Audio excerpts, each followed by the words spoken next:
Morning, gentlemen. Morning, sir. Thanksgiving prayer.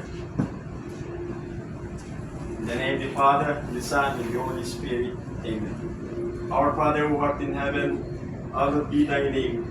Thy kingdom come, thy will be done on earth as it is in heaven. Give us this day our daily bread, and forgive us our trespasses, as we forgive those who trespass against us. And lead us not into temptation, but deliver us from evil. Amen.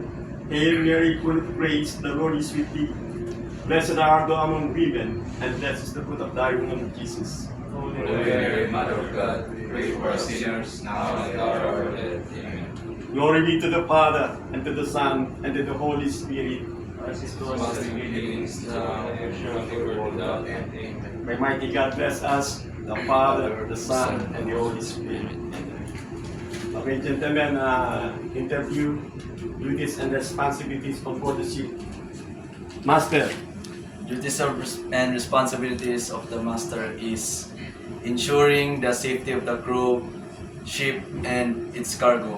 He is the overall command of the navigation.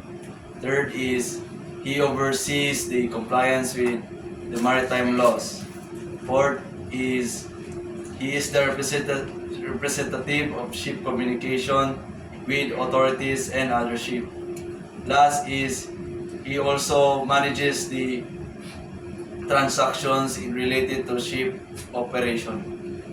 okay, Chief Officer, As a chief officer, overall in charge of the loading and discharging operation, safety of crew, garbage management plan, rest of the crew, and overall maintenance of the crew.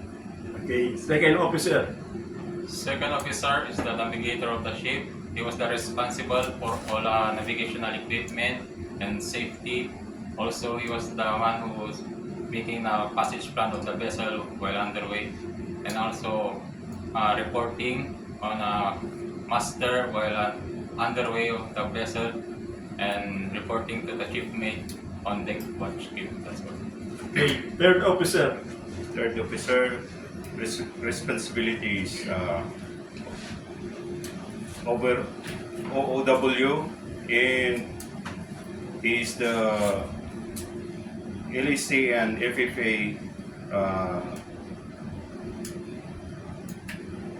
LAC and FFA maintenance, and also duties 8 to 12. That's all. okay, Boson, Boson is the head of the deck department. He's also head of the maintenance as a crucial link between the chief officer and the deck department. It's also responsibility with the mooring operations, maintenance, other cargo operations.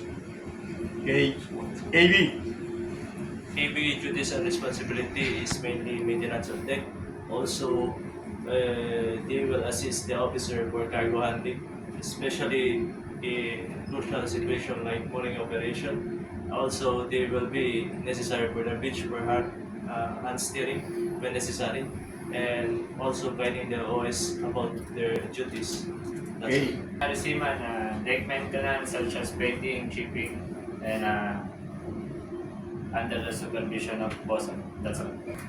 Decadet, Deck cadet responsibility is always follow the superiors and study at bridge and also at deck with bosun and ratings.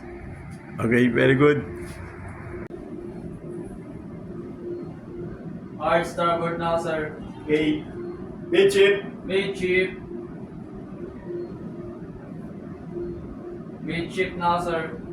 1 to 5, steady, Steady.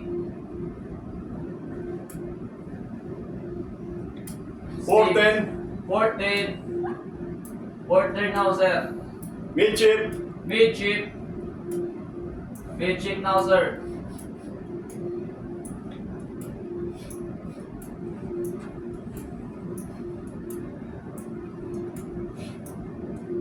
and please subscribe my YouTube channel, Cap EB Timbol TV. Thank you and God bless. Good.